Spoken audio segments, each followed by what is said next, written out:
Hello everyone. अब हम थोड़े और न्यूमेरिकल्स देखते हैं इस वीडियो में। लास्ट यही वाला था जो हमने यहाँ किया था।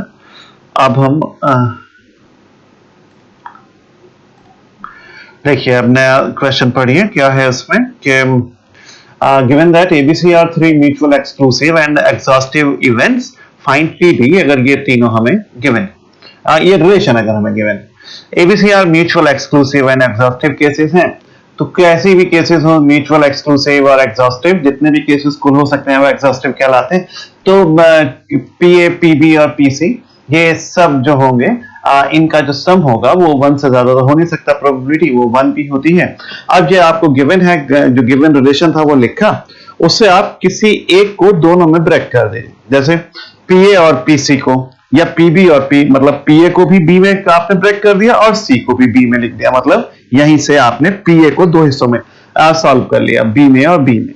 अब इन तीनों को पकड़ के आप इन दोनों को यहाँ पीए और पीसी की वैल्यू इक्वेशन नंबर 1 में डाल दीजिए। बस आपने 1 में डाली, इस प्रकार पीबी आपका सॉल्व हो गया। ज्यादा अच्छा ये होता कि वो कहता फाइंड पीए, पीबी और पीसी, आपको तीनों ही सॉल्व करने होते तो ज्यादा अच्छा रहता।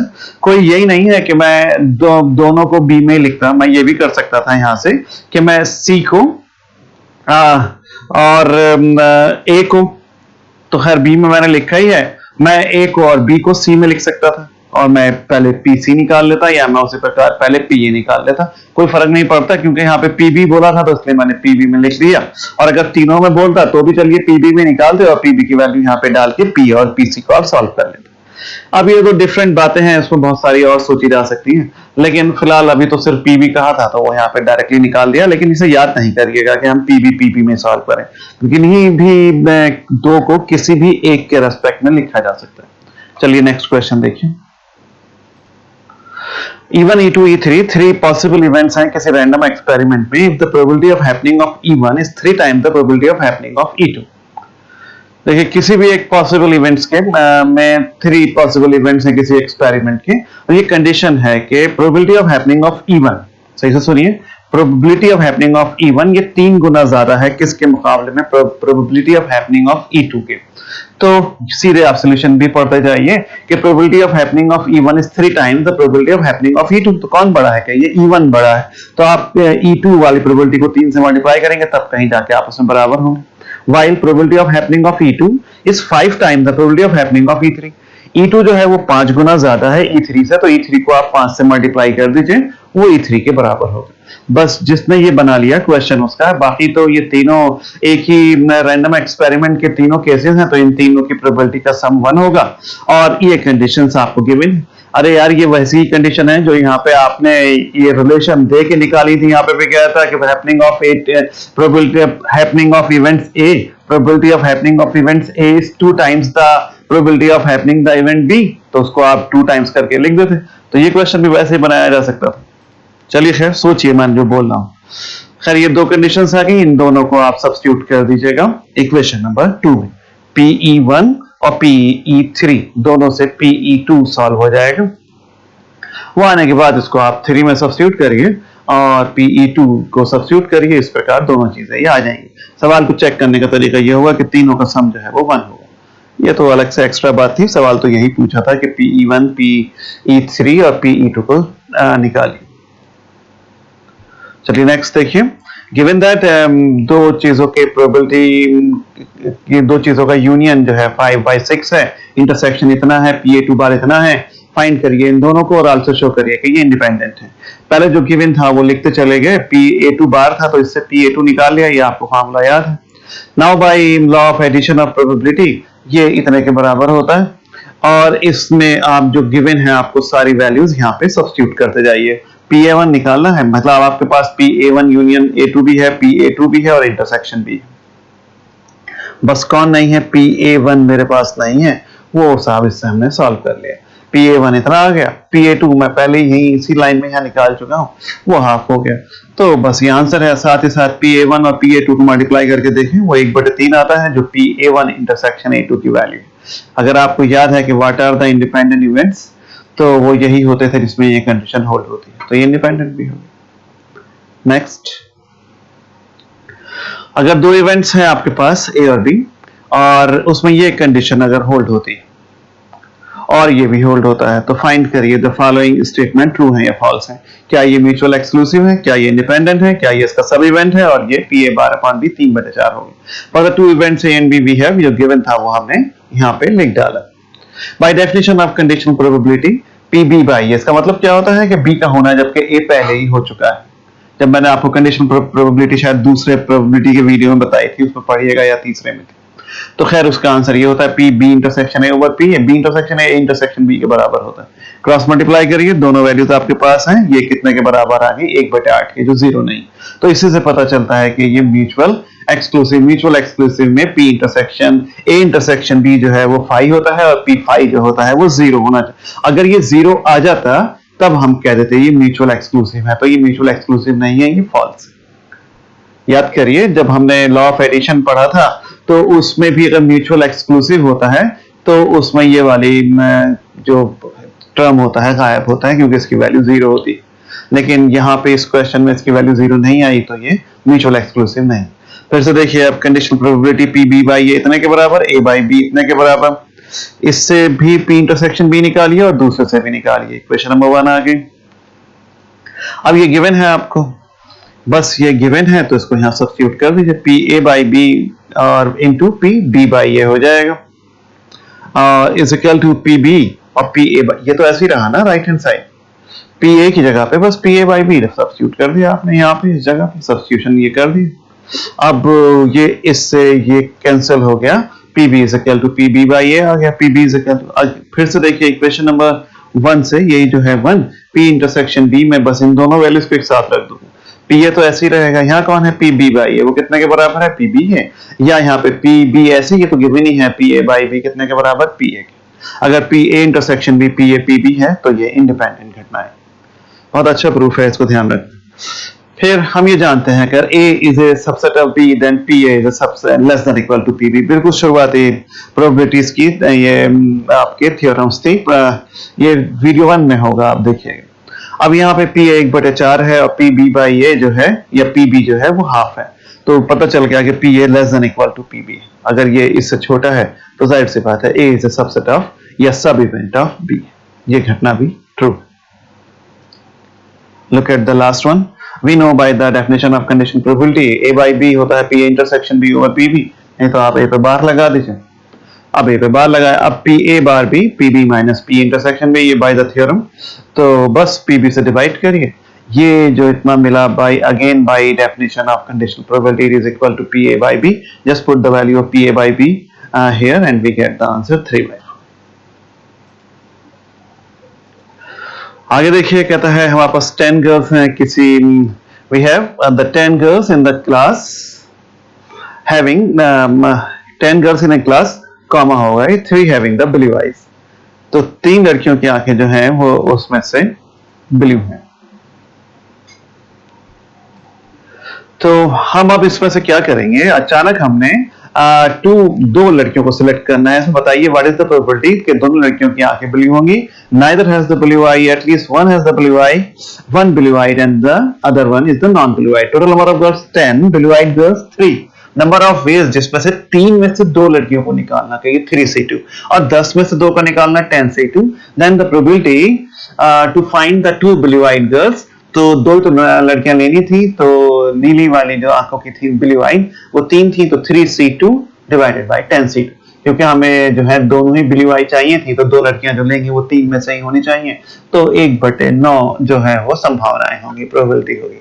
दूसरी क्या है, कोई भी ना है, तो 3 तो ब्लू आइड है और 7 लड़कियां ऐसी जिनकी आंखें ब्लू नहीं है, तो उन 7 में से 2 को लेने का 7c2, तो अब प्रोबेबिलिटी क्या हो गई 7c2 ओवर 10c2, क्योंकि पहले ये था कि दोनों ब्लू आइड हो तो 3c2 3 थी, और किसी की भी ब्लू आंखें ना हो तो जो ब्लू आंखों वाली नहीं है 7 है, तो 7c2 ओवर 10c2। ये जो भी आंसर आएगा सॉल्व कर लेंगे। कहता है at least one has blue eyed, तो at least one has blue eyed is equal to 1 minus neither has the blue eyed. तो बस ये बिल्कुल सिंपल था थर्ड पार्ट, तो कि कम से कम एक का हो तो 1 माइनस किसी की भी आंखें नहीं नीली। थर्ड के फोर्थ क्या है, 1 blue eyed and 1 non blue eyed, तो P1 blue eyed and 1 non blue eyed, तो ब्लू आइड 3 में से एक और नॉन ब्लू आइड में से 3c1 into 3 7c1 वो आपका कितना भी आया। याद रखिएगा number of ways to choose the one divide and the one, ये हम डायरेक्ट भी निकाल सकते थे। अगर आपने 11th क्लास का कॉम्बिनेशन वाला चैप्टर पढ़ा है तो उसमें 3x7 निकालता है, सी को तो वो बाद में इंट्रोड्यूस करता है। चलिए खैर छोड़िए इसमें। अगला देखिए, a coin is tossed 3 times. Find the probability of getting head and tail alternately. तो कहता है हमने कॉइन को बार बार हम उछाल रहे हैं, दो ही कंडीशन बनेगी कॉइन को पहली बार में उछालने पे कौन या तो हेड आएगा या टेल आएगा, लेकिन कह रहा है 3 बार उछाला और अल्टरनेट होना चाहिए। अगर पहला हेड तो दूसरा टेल, तीसरा फिर से हेड, पहला टेल तो दूसरा हेड और तीसरा फिर से टेल। बस ये दो ही कंडीशन हो सकती है, ये हमने पहले वाले से पकड़ा है। अपने सिक्का जो उछालेंगे तो या तो हेड आएगा या टेल आएगा। अगर पहला हेड आया तो दूसरा टेल, तो तीसरा हेड, और पहला टेल आया तो दूसरा हेड और तीसरा टेल। ये दो घटनाएं होने की प्रोबेबिलिटी निकालिए, क्या होगा। हमने कहा था probability of occurring these events PA1 union A2 कितने के बराबर, PA1 plus PA2 minus PA1 intersection A2। PA1 पहली घटना होने की, देखिए पहली बार उछालने पे हेड आई या टेल आए तो हाफ ही होगी प्रोबेबिलिटी, फिर दूसरी बार टेल आए उसकी भी हाफ। उस पहला सिक्का उछाला, पहली बार एक ही सिक्के को उछालना है, दूसरी बार उछालेंगे तो पहले से उसका कोई मतलब नहीं है, तो ये इंडिपेंडेंट घटनाएं। तो पहला हेड फिर टेल और फिर हेड, तो हाफ हाफ हाफ इनकी मल्टीप्लाई हो जाएगी क्योंकि ये आपस में इंडिपेंडेंट। तो ये 1/8 आएगा, फिर PA2 वो भी 1/8 आएगा, और एक साथ ये दोनों हो नहीं सकते। अगर A1 हो रहा है तो A2 नहीं होगा, और A2 होगा तो A1 नहीं होगा, तो 0 हो गया। बस इसकी वैल्यू को 1 में डालिए, 1/4 आंसर आएगा। आप देखिए next, 2 digits are selected at random from the digits 1 to 9. If the sum is even, find the probability that both numbers are odd. देखिए 2 डिजिट एकदम पकड़े, दोनों को इवन आना है, तो बताइए कि दोनों नंबर ऑड होंगे। तो देखिए ऐसा है, सैंपल स्पेस तो ये इवन इतना है और इसमें से ऑड इतना है। अगर यार 2 इवन जोड़ दूं तो भी तो इवन ही आएगा, 4 और 2 6 और 6 और 2 8 और 6 4 10, और ऑड तो जोड़ने पर भी नाउ टोटल भी इवन आएंगे। एक ऑड और एक इवन जुड़ेगा तो ऑड आएंगे। Now total events of pair whose sum is even. अब वो पेयर लिखे इनके इवेंट्स जिनका सम जो है वो इवन। ऑड से मैंने पहले बना दी, 1 3 1 5 1 7 और 1 9, ये 1 के साथ इतने पेयर होंगे 4, इन सब का सम इवन। फिर 3 के साथ, 3 1 लिखना बेकार है, आगे देखिए 3 5 3 7 3 9 ये लिखे। फिर 5 के साथ 5 7 5 और 9, और फिर 7 7 9, ये O के साथ बनने वाले पेयर जिनका सबका सम इवन है। और ये सब आपके कितने हैं, ये सब जो पेयर आपस में जो एलिमेंट्स हैं ये ऑड ऑड है। फिर इवन वाले देखिए कितने होंगे, 2 4 2 6 2 8, फिर 4 6 4 8 और 6 8।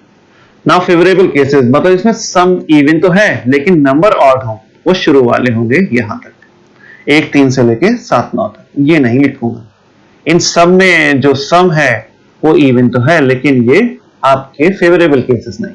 तो देयरफॉर रिक्वायर्ड प्रोबेबिलिटी क्या हो जाएगी, फेवरेबल केस तो वही है जिसमें ये सम है तो इवन लेकिन साथ में नंबर ऑड है। तो ये सब एक गिन लीजिए 10 है और ये टोटल जो है ये 16, तो 10/16 5/8। A class has 12 boys and 4 girls. If 3 students are selected at random from the class, what is the probability that they are all boys? तो टोटल तो 16 हो गए। अब 16 बॉयज में 16 बच्चों में से आपको कितने बच्चे निकालने हैं, सिलेक्ट एट रैंडम 3 बच्चों को सिलेक्ट करना है।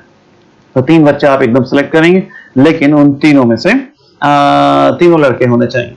तो 12 में से 3 बच्चे तो ये होंगे, लेकिन ये तो टोटल केसेस हो गए। आपके फेवरेबल केसेस क्या है, वो सॉरी 12 तो लड़के हैं, सॉरी 12 में से 3 ये फेवरेबल केसेस हैं। टोटल नंबर ऑफ केसेस क्या होंगे, टोटल बच्चे 16 हैं, 16 में से 3, तो रिक्वायर्ड प्रोबेबिलिटी क्या हो जाएगी, 12 से 3/16 से। अभी कहता है कि 3 बच्चे लिए और तीनों लड़कियां होती तो वो 4C 3 ऊपर आ जाता, ये कोई इतनी बड़ी बात नहीं थी।